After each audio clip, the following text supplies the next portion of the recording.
अबे गण्या भाऊ, तुले रिक्षा ऑटो गाडी भेटलीच नाही का बे? डुकरावर आलास तर माझ्या घरी तर रिक्षा होता, माझ्या बापाला काऊन नाही विचारलास? लाल्या, तुझ्या बापाला बायापासून वेळ भेटेल तवा कोटी ना. गण्या भाऊ, मी बसू का? तुझ्या अंगावर नेऊ का बे डुक्कर कार्या? तुला दिसत नसे का येते आम्हा दोघांना जागा नसे होत म्हणून? गण्या, तू भाग घेणार आहेस का दहीहंडी स्पर्धेत?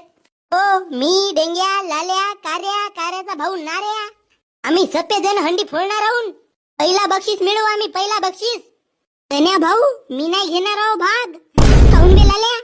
मला अभ्यास करावाचा आहे. अबे कधी पुस्तकाच्या बाहेर निघ, दुसरी दुनिया आहे ते जग. गण्या भाऊ, मी नसं घेणार भाग. आता तुले का झाला बे कार्या? माझ्या अंगात ताकद नसे गण्या भाऊ. माझ्या अंगावर जर कोणी उभे होतील तर माझे हाडं गुड मोडतील नाही का? अबे ताकद नसे तर मग तू शिल्पी सोबत जंगलात तर बरा जातेस बे. अबे मी फक्त काळ्या आणायला जातो. तर मी काय म्हणलो, काळ्या उचलताना ताकद लागते का नाही? कार्या, तू अजिबात टेन्शन नको घेऊ, तुला आमच्या घरच्या बक्षीचा बाल्टीभर दूध देतो. अबे गण्या भाऊ, मागच्या 2 दिवसापासून तू ज्या बक्षीचा दूध काढतायस ना ते भस